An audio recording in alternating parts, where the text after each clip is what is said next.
Hello दोस्तों, नमस्कार। इस वक्त की तमाम बेहद ही बड़ी खबरें, दिन भर के मुख्य समाचार आप लोगों के लिए लेकर के आए हैं। एक एक करके चलेंगे। बेहद ही जरूरी और ताजा खबरें आप तक आगे इसी वीडियो में पहुंचाएंगे। सीधे खबरों की तरफ दोस्तों बढ़ते हैं। उससे पहले आप लोगों से एक छोटी सी रिक्वेस्ट है कि अगर आप लोग भी खुले तौर पर राहुल गांधी और कांग्रेस पार्टी के समर्थन में खड़े हैं तो अब इस वीडियो को लाइक करके अपना महत्वपूर्ण समर्थन दर्ज करवाइएगा। दोस्तों, चैनल पर नए हैं तो चैनल को सब्सक्राइब कीजिएगा और कमेंट बॉक्स में वी सपोर्ट राहुल गांधी जरूर ही कमेंट कीजिएगा। दोस्तों, सबसे बड़ी खबर बताते चलें। कांग्रेस के प्रवक्ता पवन खेड़ा ने कर दिया है बड़ा दावा, राहुल गांधी को लेकर के दे दिया है बड़ा बयान। जी हां दोस्तों, आप लोग भी हैरान रह जाएंगे। कांग्रेस के प्रवक्ता पवन खेड़ा ने दावा किया है कि राहुल गांधी 2029 से पहले ही प्रधानमंत्री बनेंगे। केंद्र में एनडीए की मोदी सरकार 5 साल का कार्यकाल पूरा करने से पहले ही गिर जाएगी। ये काफी बड़ा यहां पर दावा किया गया है कांग्रेस के प्रवक्ता पवन खेड़ा की तरफ से, और कहा गया है कि राहुल गांधी 2029 से पहले ही बनेंगे देश के प्रधानमंत्री। दोस्तों, आप लोगों को बताते चलें, सोशल मीडिया पर यहां पर एक पोस्ट तेजी से वायरल हो रही है जिसमें कहा गया, एक सर्वे के मुताबिक 87% जनता मोदी को सत्ता से हटाना चाहती है। क्या आप भी उस 87% जनता में शामिल हो? ये यहां पर प्रश्न भी किया गया है। आप लोग जरूर ही बताइएगा कि सर्वे से सहमत है या नहीं। और इस बीच केंद्र में होगा सत्ता परिवर्तन, कद्दावर नेता ने कर दी है भविष्यवाणी, बिहार चुनाव से है कनेक्शन। समाजवादी नेता गुलाब चौधरी ने पटना में एक प्रेस कॉन्फ्रेंस में दावा किया है कि बिहार विधानसभा चुनाव से पहले केंद्र में सत्ता परिवर्तन हो जाएगा। मौजूदा एनडीए सरकार अब ज्यादा दिन की मेहमान नहीं है और देश एक बड़े राजनीतिक बदलाव की ओर बढ़ रहा है। देख सकते हैं कि पहले कांग्रेस के नेता ने दावा किया कि एनडीए सरकार की उल्टी गिनती शुरू हो चुकी है, और अब यहां पर एक और बिहार के नेता ने दावा कर दिया है, यानी कि हलचल तेज है। क्या कुछ होता है आगामी संसद के सत्र में, इसको लेकर के भी हलचल तेज देखने को मिल रही है। दोस्तों, इसके साथ ही जो अगली बड़ी खबर आ रही है बताते चलें। सीजीआई बीआर गवाई ने आखिर क्यों दिया ऐसा बयान? सीजीआई गवाई बोले, कोर्ट को नहीं लांघनी चाहिए अपनी सीमाएं।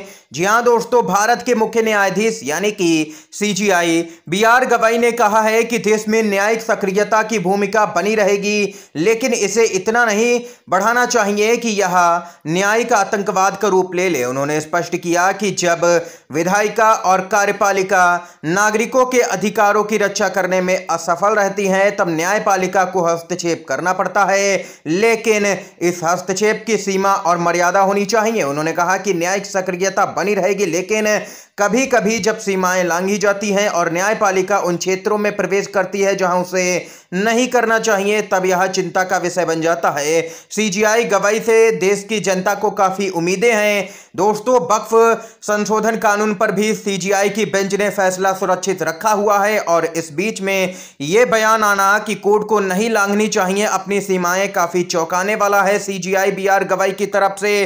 दोस्तों, देश की जनता हमेशा ही सुप्रीम कोर्ट की ओर से यहां पर न्याय की निगाह से देखती रहती है। पूरे देश को सुप्रीम कोर्ट से ही उम्मीदें रहती हैं कि उसे कहीं से भी अगर न्याय नहीं मिला तो सुप्रीम कोर्ट से जरूर न्याय मिलेगा।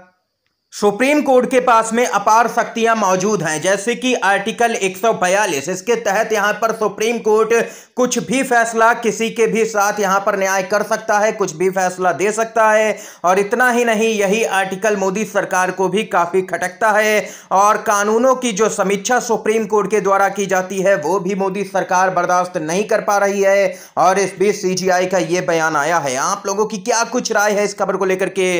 दोस्तों, बताइएगा जरूर ही कमेंट बॉक्स में। जो अगली अपडेट आ रही है बताते चलें। मोदी की बड़ी मंत्री की मुश्किलें बढ़ गई हैं। मानहानि के मामले में वित्त मंत्री के वकील ने मांगी शिकायत की प्रति। अब 26 जून को होगी सुनवाई। दिल्ली सरकार के पूर्व मंत्री व आम आदमी पार्टी के नेता सोमनाथ भारती की पत्नी लिपिका मित्रा के द्वारा वित्त मंत्री निर्मला सीतारमण के विरुद्ध दायर आपराधिक मानहानि मामले पर राउज एवेन्यू कोर्ट 26 जून को सुनवाई करेगी।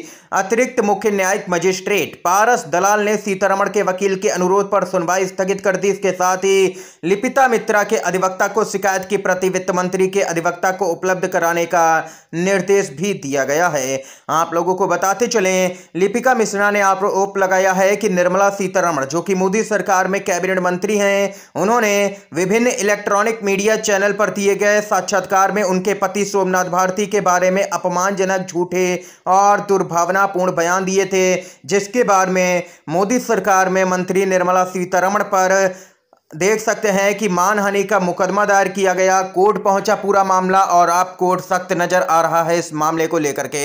इसके साथ ही दोस्तों एक और बड़ी खबर की तरफ बढ़ते हैं। खबर आ रही है, कांग्रेस पार्टी आर पार के मूड में नजर आ रही है।